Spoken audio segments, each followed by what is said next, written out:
Welcome friends. दोस्तों, जिस तरह से सबको बताया जा रहा था कि ट्रम्प टैरिफ पे टैरिफ लगा रहे हैं, जिस तरह से वर्ल्ड में अनसर्टेनिटी क्रिएट करके रखे हैं, उसको देखते हुए बहुत सारे जैसे वर्ल्ड ट्रेड ऑर्गेनाइजेशंस होते हैं, वो सब और यूएन सब बोल रहे थे कि एक बहुत बड़ा वर्ल्ड फेलियर हो सकता है। ट्रम्प जिस प्रकार से खेल रहे हैं टैरिफ पे टैरिफ, तो वो उसी के देश के लिए घटा होगा। बट जैसा कि आप देख सकते हैं, Trumponomics was supposed to be disasters, then why hasn't to US economy fallen off even yet. मतलब ये बोल रहे हैं, अगर ट्रम्प और इकोनॉमिक्स अगर एक तरह से आपदा माना जा रहा था, तो अभी तक फेल क्यों नहीं हुए हैं? वो क्यों ग्रोथ ही कर रहे हैं? वो यूएस का इकोनॉमी ग्रोथ ही क्यों कर रहे हैं? देखिए, आगे चल के मैं आपको बहुत कुछ जानने को मिलेगा, मैं इस वीडियो में आपको डिटेल से बताऊंगा। जैसा कि आप न्यूज में भी देख सकते हैं, ट्रम्पो निकोमिक्स was supposed to be a disaster, then why hasn't US economy fallen off a cliff?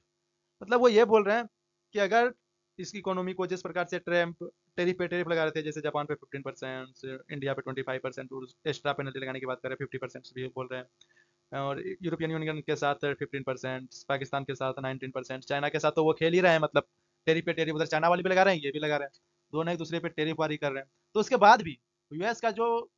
Economic growth है वो स्टेबल है, वो एक बहुत अच्छा हो रहा है। वो फेल क्यों नहीं हो रहा है? इसी को आगे जानने की कोशिश करते हैं। जैसे आप जान सकते हैं, US president Donald Trump tariffs अब हेल्प द फॉलोअर जो था प्रेसिडेंशियल्स, वो बोल रहे हैं कि 10% से higher than the was on the liberation day. वो जैसे 500 टेरिफ हो गया सपोज प्राइस, इस तरह से जो भी खेला कर रहे हैं वो यूएस के सपोर्ट में ही हो रहा है। फिर भी जैसे 2.7% on year is the basis, वो बेस ईयर मानते हैं। जिस तरह से इन्फ्लेशन हो गया, ट्रम्प टेरिफ्स यहाँ पे देख सकते हैं, inflation in the US the muted impacts, वो ज्यादा कुछ इम्पैक्ट कर नहीं रहे हैं, इन्फ्लेशन भी ठीक ठाक है। जैसा कि US economy looking good despite higher import despite, वो हायर इम्पोर्ट डिस्पाइट इसके बाद भी ये इसका इकोनॉमिक ग्रोथ कर रहा है। जैसे आप सबको पता, ओवर 2% से, मतलब 2% से ग्रो कर रहा है। फुल एम्प्लॉयमेंट हो रहा है, फुल एम्प्लॉयमेंट जो वो भी हो रहा है, नियर इन्फ्लेशन हो रहा है, ये सब कुछ अच्छा है। पता नहीं ऐसा क्यों हो रहा है, क्योंकि सब पे टैरिफ लगाने के बाद सब देश कहीं ना कहीं अंडर द टेबल नेगोशिएशंस कर लिए हैं, जिसकी वजह से ये सब कुछ अच्छे हो रहे हैं। जैसे टीएससीओ का कहना है, ट्रम्प्स ऑलवेज चेक आउट्स, वो मतलब ये बोल रहे हैं कि वो चेक एंड आउट्स होते हैं, वो पहले चेक एंड आउट्स कर लेते हैं, उसके बाद ही कोई काम करते हैं। जैसे मतलब 24 मंथ्स तक तो इसका मतलब कोई चांस नहीं है कि जैसे कंपनियंस हो गया ये सब कुछ करने का। वो बोल रहे हैं स्टॉक मार्केट जैसे हो गया कंटिन्यू ट्रेवल्स, मतलब स्टॉक मार्केट्स में तो वो बबल गेम बन जाते हैं, जिस प्रकार से उस पर खतरा बना रहता है, उसको भी देखते हुए काफी कुछ काउंटर करने का कोशिश किया जा रहा है। बट मेन द पॉइंट, जैसे कि आप देख सकते हैं, वीकली की इकोनॉमिक्स ऑफर जो the students what pictures pictures में क्या हुआ, इन्फ्लेशन हैविंग द डिफरेंट, वो क्या हुआ, फेल हो गए, वो इन्फ्लेशन ज्यादा इंक्रीज किया ही नहीं। जैसे आप सकते हैं बीएसएल नॉर्म्स हो गया, अगस्त 1 अगस्त after the agency it set non form, उसी तरह से जिस नॉर्म्स होते हैं उसको कुछ अंडर द टेबल या टेबल मतलब जो डिस्कशन किए जाते हैं उस पर बैठ के, जिस प्रकार से राइजिंग हुआ 17,300 in the July, well the numbers of the previous 2 months were the president's downwards more than quarter of million to more 19,000 in the May and 14,000 for the June. मतलब आप देख सकते हैं कुछ तो फॉल डाउन हुआ है। फिर भी रिपब्लिक पार्टी लोग बैठ वो बोल रहे हैं कि ये बेटर तरीका से देखने की कोशिश कर रहे हैं। इसी को देखते हुए कहीं ना कहीं इस कदम को लिया गया है। जैसे even a new BLS chief the appointed make you the data look good,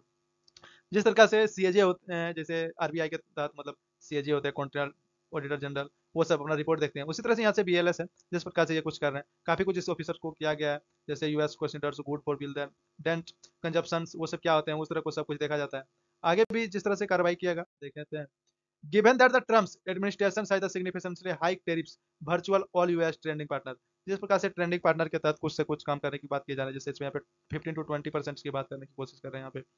और यहाँ पे जैसे जनवरी in the affected average the tariffs, और इसे जनवरी तक तो मतलब सोच लीजिए इस पर कुछ होगा ही नहीं। जैसे figure by the 3% for the US center exercisations would inflation, मतलब उसी तरह से करने की बात कर रहे हैं, इसको जल्दी रिड्यूस करने की कोई बात की ही नहीं जा रही है अभी तक। Effect the inflation the starting the slow is the much likely area with reports retails measures such as the Costco, Walmart, hacking price applications, fingering tools, children's items, इन सब में काफी स्लो डाउन स्लोली देखने को मिल रहा है। ठीक है, जैसे कि also well the gross domestic product जैसे जीडीपी हो गया, grew the reverse annual 3% you know of 2025, इस प्रकार से जो भी हुआ ये तो हार्म होगा ही धीरे धीरे। जैसे कि आप देख सकते हैं और भी काफी सारे प्रोडक्ट हैं, जैसे apart from the tariffs their concerns around the Trump tax will be impacts of the differentiate, जैसे आप सकते हैं $42 billion account with new securities then the treasury department, मतलब जो सिक्योरिटी होते हैं, जैसे गवर्नमेंट सिक्योरिटी होते हैं, आरबीआई भी खेलते हैं, ट्रेजरी बिल होता है, गवर्नमेंट सेक्रेटरी होते हैं, ट्रेजरी बिल शॉर्ट टर्म के लिए होते हैं और गवर्नमेंट सेक्रेटरी लॉन्ग टर्म के लिए। तो उसी तरह से यहाँ पे भी जिस तरह से ट्रेजरी होते हैं उससे इनकम भी कमाया जाता है, उससे इंटरेस्ट रेट भी कमाया, तो वो एक कंट्री दूसरे कंट्री में सेल कर देते हैं, जिस तरह से उसका इन्फ्लेशन बढ़ता है, और वो आरबीआई अपना कंट्रोल करने के लिए सारे काम करते हैं। जिस प्रकार से आप यील्ड भी देख सकते हैं यहाँ पे कितना हुआ है, 4.83 4.813% का यील्ड हुआ है, क्योंकि पहले जो था वो 4 बेसिक पॉइंट हुआ था, यहाँ पे तो इंक्रीज हो रहा है, तो इसलिए ट्रम्प को शायद ज़्यादा कुछ इफेक्ट नहीं हो रहा है। जैसे कि आप देख सकते हैं यहाँ पे द यूएस फेडरल रिजर्व, वो जो यूएस का सेंट्रल बैंक है उसी को बोलते हैं, country central bank has the doubt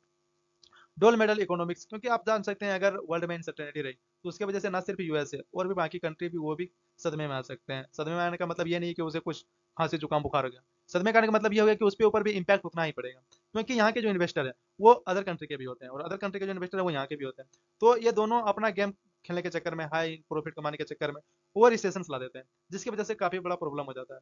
और जैसा कि आप देख रहे हैं, why Trump tariffs may be to stay, वो क्या बोल रहे हैं कि मई तक तो लगभग टेरिफ रहेगा ही, जैसे यहाँ पे 2025 था या अनस्टॉपेबल अनडाउटेबिलिटी, मतलब कोई डाउट नहीं है कि अभी इसका टेरिफ रहेगा, मतलब काफी ज्यादा दर तक टेरिफ रह सकता है, क्योंकि ट्रम्प का जो स्ट्रेटेजी था वो कहीं ना कहीं काम कर गया, उसको था कि मेक अमेरिका ग्रेट अगेन, और इसके तहत वो टेरिफ पर टेरिफ खेल रहे थे, क्योंकि ये यही बोल के वोट ही लिए थे, पहली बार तो वोट लिए थे कि हम यूक्रेन और रशिया का वार रुकवा देंगे, बट अगर ये स्टॉप नहीं कर पा पाए तो इसी को आगे देखते हुए उन्होंने क्या किया, दूसरा गेम खेलना शुरू कर दिया, जैसे टेरिफ पे टेरिफ, जो भी रसिया को सपोर्ट कर रहे हैं उसको इनडायरेक्टली ये इम्पोज कर रहे हैं, मतलब आप उसके साथ नहीं कीजिएगा, अगर आप कीजिएगा तो उसके ऊपर टेरिफ लगा देंगे।